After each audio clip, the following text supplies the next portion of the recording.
Hello.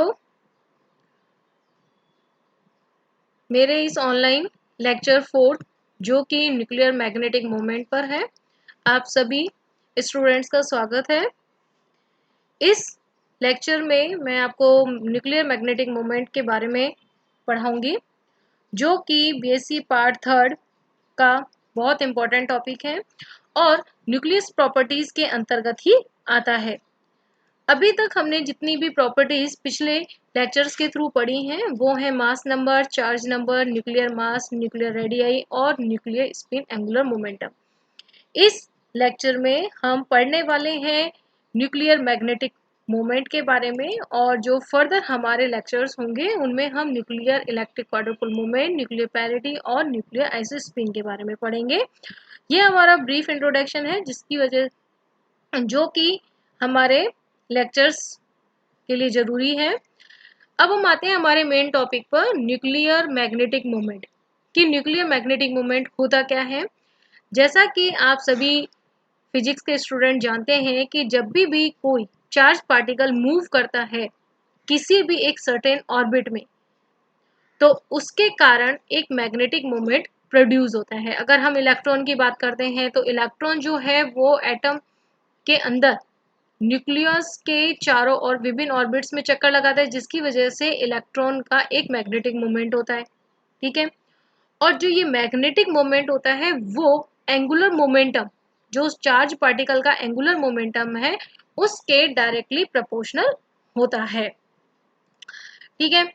अब जैसा कि हम यहाँ पर देख रहे हैं कि हमारे पास न्यूक्लियस में चार्ज पार्टिकल कौन है, न्यूक्लियोइड्स है। ठीक है। हमने अपने पिछले लेक्चर में पढ़ा कि जितने भी न्यूक्लियोइड्स हैं, प्रोटॉन और न्यूट्रॉन, उनका एक स्पिन एंगुलर मोमेंटम होता है और विभिन्न ऑर्बिट्स में वो अरेंज रहते हैं, जिसकी वजह से जितने भी न्यूक्लियोइड्स हैं उनका अपना एक मैग्नेटिक मोमेंट होता है। अब इस मैग्नेटिक मोमेंट को हम मेजर किस तरीके से करते हैं, जिस तरीके हम इलेक्ट्रॉन के लिए बोर मैग्नेटॉन को यूज करते हैं मैग्नेटिक मोमेंट को कैलकुलेट करने के लिए, उसी तरीके से हम यहाँ पर जो नई एक वोकेबलरी आपके लिए लेकर आएगी वो है न्यूक्लियर मैग्नेटॉन। यानी कि न्यूक्लियर मैग्नेटिक मोमेंट जो है उसको हम न्यूक्लियर मैग्नेटॉन के मल्टीपल के रूप में मेजर करते हैं।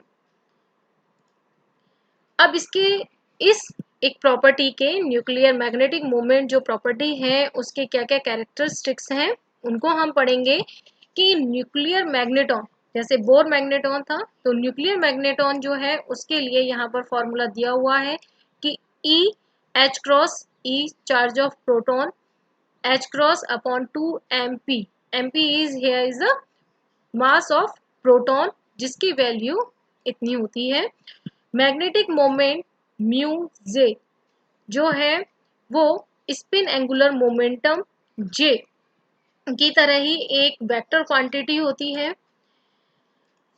ये जो क्वांटिटी है ये क्वांटाइज नहीं होती है। यहाँ पर हमें अब कुछ जो चीजें इंपॉर्टेंट चीजों का ध्यान रखना है वो ये दो है कि न्यूक्लियर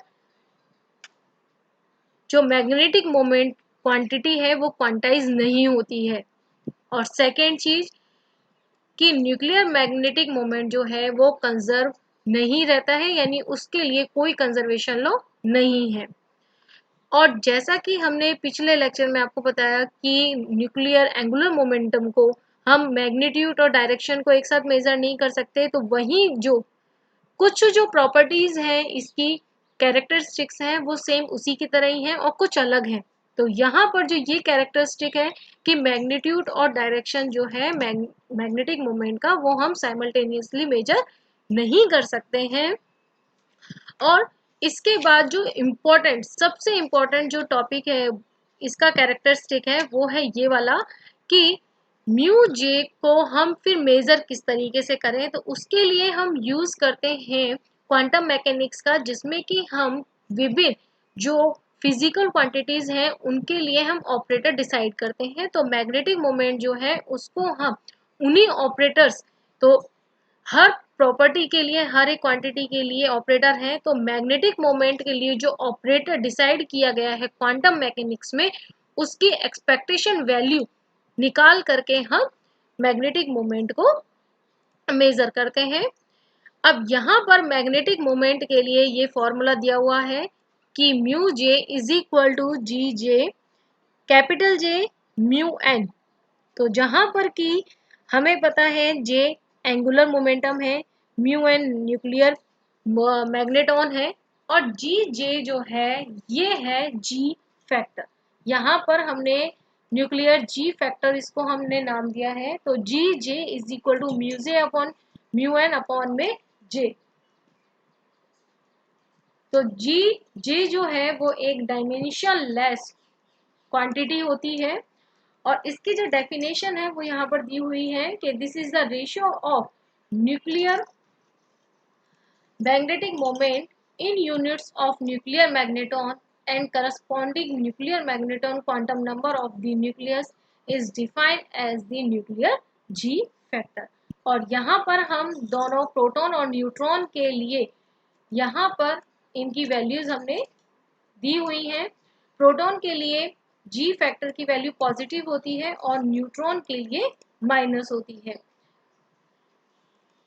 यहाँ पर हमने एक टेबल के थ्रू डिफरेंट न्यूक्लियॉइड्स के लिए मैग्नेटिक मोमेंट की वैल्यू बताई हुई है, जिसमें कि हमने प्रोटॉन, न्यूट्रॉन और हाइड्रोजन, हीलियम और लिथियम, कार्बन, नाइट्रोजन, ऑक्सीजन, इन सभी के लिए हमने ये वैल्यूज निकाली हैं।